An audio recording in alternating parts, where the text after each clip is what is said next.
Bismillahirrahmanirrahim. Assalamualaikum warahmatullahi wabarakatuh. Perkenalkan, nama saya Lilis Nurul Wahida. Saya perwakilan dari kelompok 4 yang beranggotakan Kuku Sanyoto dan juga Lailia Fatimatu Zahro. Di sini saya akan menyampaikan materi dari makalah yang kami susun yang berjudul Kebebasan, Tanggung Jawab dan juga Hati Nurani dalam Akhlak Tasawuf. Untuk yang pertama, yaitu latar belakang dari makalah yang kami susun. Dalam makalah ini kami menjelaskan tentang kebebasan, tanggung jawab, dan juga hati nurani, juga hubungan antara ketiganya dalam ilmu tasawuf. Setiap manusia pasti menginginkan kebebasan dalam hidupnya. Kebebasan seseorang akan menimbulkan seseorang bertanggung jawab. Lalu dari tanggung jawab tersebut, manusia melakukan kebebasan berdasarkan hati nurani. Makalah ini dibuat dengan studi pustaka dan dari hasil kami mengumpulkan buku-buku dan juga jurnal-jurnal yang sudah kami rinci terlebih dahulu. Makalah ini sangat penting dibaca oleh pembaca karena dengan membaca makalah ini, pembaca akan tahu tentang apa itu sebuah kebebasan, bagaimana itu sebuah tanggung jawab, dan juga seperti apa hati nurani itu. Oke, selanjutnya masuk pada objek pembahasan pada makalah ini. Pembahasan yang pertama tentang kebebasan. Apa sih sebuah kebebasan itu? Pengertian kebebasan secara bahasa berasal dari kata dasar bebas.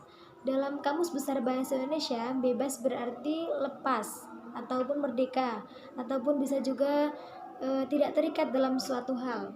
Secara istilah, kebebasan yaitu seperti yang dikemukakan oleh Ahmad Sauri Zubair adalah terjadi apabila kemungkinan-kemungkinan untuk bertindak tidak dibatasi oleh suatu paksaan atau keterkaitan kepada orang lain. Kebebasan dapat juga diartikan sebagai kemerdekaan seseorang tanpa ada kekangan dari pihak manapun yang dapat menghalangi seseorang untuk melakukan suatu perbuatan. Dalam arti luas, kebebasan juga dapat diartikan sebagai sesuatu kegiatan yang menyangkut semua urusan, dari hal kecil maupun hal besar. Kebebasan moral. Kebebasan moral dalam arti luas berarti tidak adanya ancaman-ancaman, tekanan, ataupun desakan yang sampai membuat keterpaksaan fisik. Oke, seperti itu sedikit gambaran tentang kebebasan. Masuk pada materi yang kedua, yakni tanggung jawab. Pengertian dari tanggung jawab menurut Kamus Besar Bahasa Indonesia adalah keadaan wajib menanggung segala sesuatu. Sehingga bertanggung jawab menurut KBBI adalah berkewajiban menanggung, memikul jawab, menanggung segala sesuatu atau memberikan jawab, ataupun bisa juga diartikan dengan menanggung dari akibat suatu perbuatan.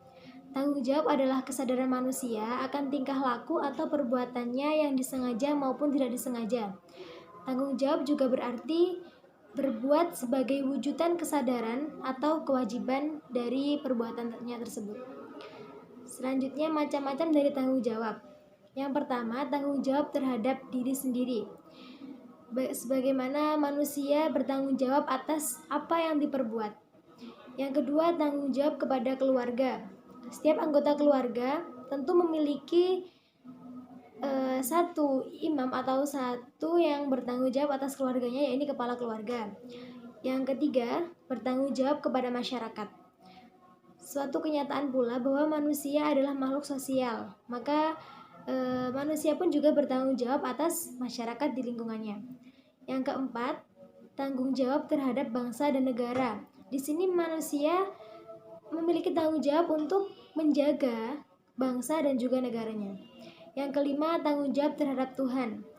Sebagaimana di sini dijelaskan, Tuhan menciptakan manusia di bumi ini bukan tanpa tanggung jawab, melainkan untuk mengisi kehidupannya mempunyai tanggung jawab langsung terhadap Tuhan. Sehingga dikatakan tindakan manusia tidak lepas dari hukuman-hukuman Tuhan. Jadi setiap apapun yang dilakukan oleh manusia tentu ada pertanggungjawabannya kelak di akhirat. Seperti itu gambaran tentang tanggung jawab. Yang ketiga, masuk pada hati nurani. Pengertian dari hati nurani. Hati nurani merupakan perasaan moral dalam diri manusia yang dengannya ia memutuskan mana yang baik dan juga mana yang buruk.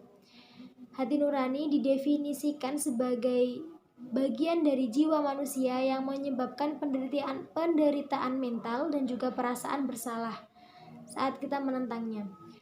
Jenis-jenis hati nurani di sini ada dua, yaitu yang pertama hati nurani retrospektif, yaitu mampu memberikan penilaian yang baik dan buruknya suatu perbuatan yang dilakukan pada masa lalu.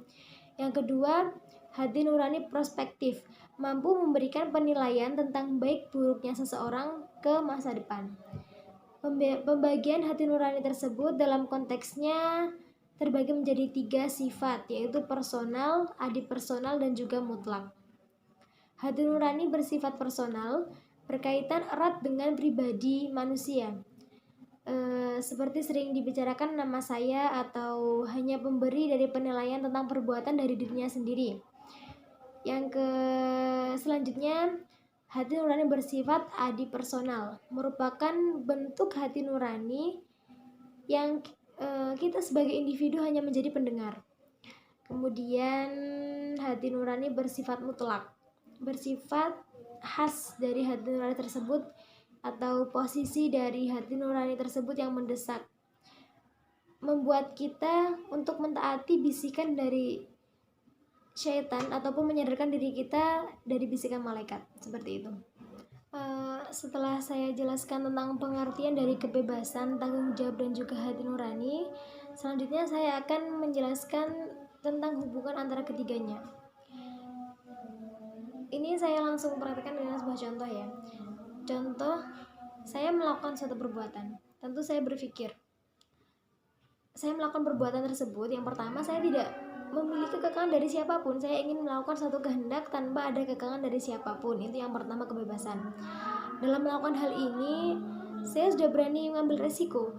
Jadi seperti apa perbuatan saya nanti, saya juga harus bertanggung jawab atas perbuatan saya tersebut.